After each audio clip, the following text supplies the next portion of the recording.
নমস্কার বন্ধুরা, সবিতা কিচেনে সবাইকে স্বাগত। আজও আমি আরও একটা রেসিপি নিয়ে হাজির হয়ে গেছি। আজ আমি বানাবো সরা পিঠা। এই সরা পিঠা কিন্তু খেতে ভীষণই ভালো লাগে। আমরা কিন্তু এই সরা পিঠা চায়ের সঙ্গে বা গরম দুধের সঙ্গেও খেতে পারি। গরম দুধের সঙ্গে এটা খেতে ভীষণই ভালো লাগে, আর এটা চায়ের সঙ্গে তো ভালোই লাগে।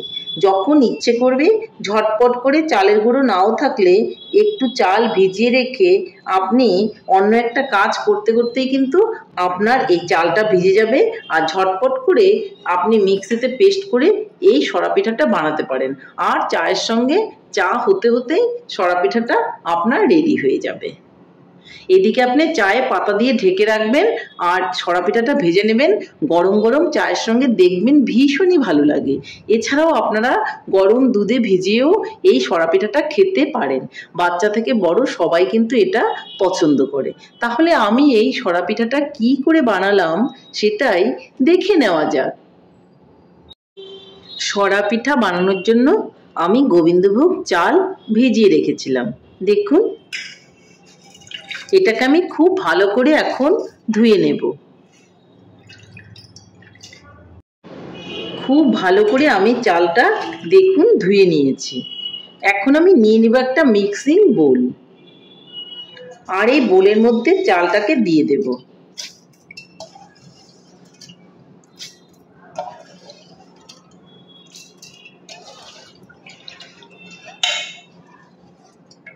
পুরো চালটাকে কিন্তু আমি দিয়ে দিলাম, আর এর মধ্যে এখন একটু জল দিয়ে দেব।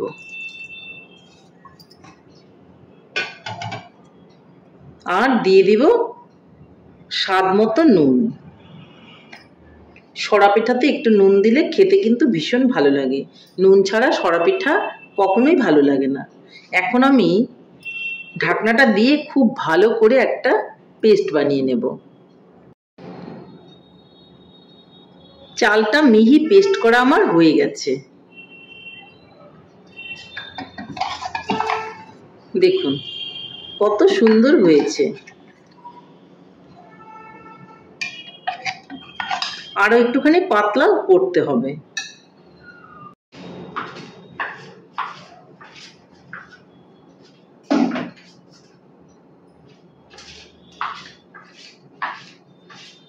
এই ঢাকনাটার মধ্যেই অল্প করে জল নিয়ে নিব, আর ঢাকনাটা ধুয়ে জলটা আমি দিয়ে দেব। হাত দিয়ে আমি একটু সাইডগুলো এইভাবে করে জল দিয়ে দিয়ে দিচ্ছি। খুব বেশি জলের প্রয়োজন নেই। চালের পেস্টটা কিন্তু আমার একদমই রেডি হয়ে গেছে। দেখুন ঠিক এইরকমই হবে। এর থেকে পাতলাও করা যাবে না, আর ঘনও রাখা যাবে না। তাহলে আমার ব্যাটারটা রেডি হয়ে গেল। আপনারা ইচ্ছে করলে কোনো পাত্রের মধ্যে এটা ঢেলেও নিতে পারেন। আমি কিন্তু এটা ঢালবো না, এখান থেকে ডাইরেক্ট দিয়ে দিব, আর আমি সরা পিঠাগুলো বানিয়ে নেব। আমি উনানে একটা আপ্পে প্যান বসিয়ে দিয়েছি। আমি কিন্তু কোনো রকম মাটির সরা নিইনি, আমার কাছে মাটির সরা ছিল না। আপনাদের কাছে যদি মাটির সরা থাকে তাহলে অবশ্যই মাটির সরার মধ্যে আপনারা সরা পিঠা ভাজবেন। কিন্তু আমি একটা আপ্পে প্যান নিয়ে নিয়েছি, এটার মধ্যেই আমি ছোট ছোট সরা পিঠাগুলো ভাজবো। প্রথমেই আমি সরা পিঠে ভাজার জন্য একটুখানি তেলটা ব্রাশ করে নেব। প্রথমবার একটু তেলটা ব্রাশ করে নিতে হবে। তেলটা ব্রাশ করা হয়ে গেল।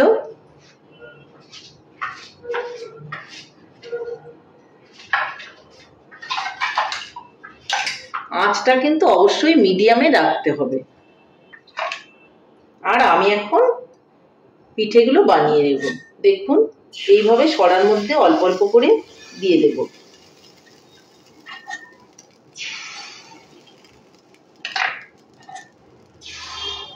এইভাবে কিন্তু পিঠেগুলো খুবই সুন্দর হয়। আপনারা একবার বাড়িতে বানিয়ে দেখুন, দেখবেন আপনাদেরও কিন্তু ভীষণই ভালো লাগবে। বানাতেও যেমন ভালো লাগে, আর এটা হওয়ার পর খেতেও কিন্তু ভীষণই ভালো লাগে। এখন আমি একটা ঢাকনা দিয়ে এইভাবে ঢেকে দেব।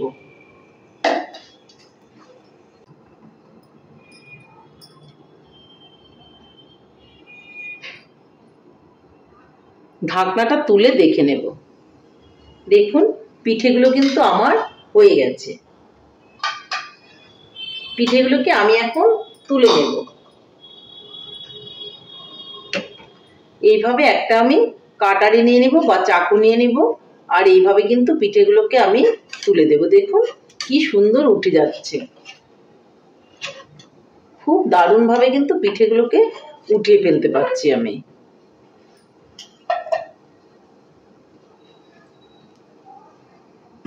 সবগুলো পিঠেই কিন্তু আমি এইভাবে তুলে নেব।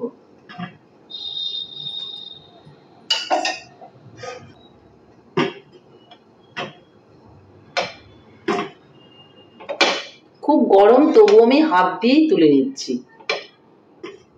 দেখুন পিঠেগুলো অত সুন্দর হয়েছে, পেছনটাও কিন্তু পুড়ে যায়নি। এখন আমি ব্রাশটা দিয়ে একটু ব্রাশ করে নেব। তেল দেওয়ার কোনোই প্রয়োজন নেই, বা একটা কাপড় দিয়েও কিন্তু এই জায়গাটা মুছে নিতে পারেন আপনি, তাতেও কিন্তু কোনো রকম অসুবিধে নেই। এখন আমি আবার পিঠাগুলো দিয়ে দেব। আবারও তাহলে আমি পিঠাগুলোকে বানিয়ে নিচ্ছি। দেখুন এখানে দিয়ে দিব এইভাবে।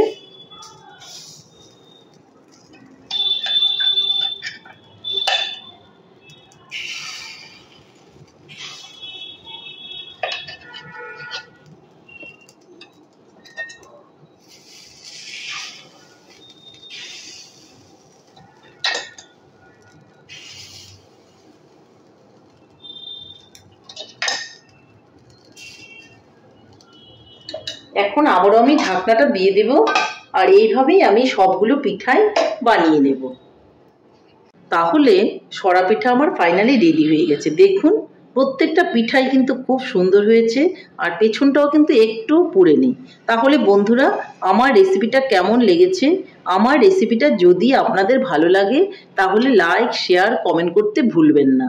আর আপনি যদি আমার চ্যানেলের নতুন বন্ধু হয়ে থাকেন তাহলে চ্যানেলটা সাবস্ক্রাইব করার অনুরোধ রইল। পাশে থাকা বেল আইকনটি প্রেস করে রাখুন আমার নিত্য নতুন রেসিপির আপডেট পেতে। তাহলে আর দেরি কেন, ঝটপট এভাবে সরা পিঠা বানিয়ে ফেলুন আর সবাই মিলে খান, দেখবেন ভীষণই ভালো লাগবে। নমস্কার, ভালো থাকবেন, সুস্থ থাকবেন। আবার দেখা হবে আরও একটা রেসিপির সঙ্গে। একটা দেখুন আমি ভেঙেও দেখিয়ে দিলাম। দেখুন কতটা সুন্দর হয়েছে, ভেতরটাও খুব সুন্দর করে হয়েছে, একটুও কিন্তু কাঁচা নেই।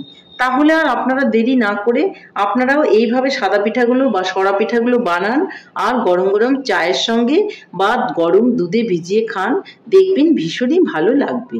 নমস্কার, ভালো থাকবেন, সুস্থ থাকবেন। আবার দেখা হবে আরও একটা রেসিপির সঙ্গে।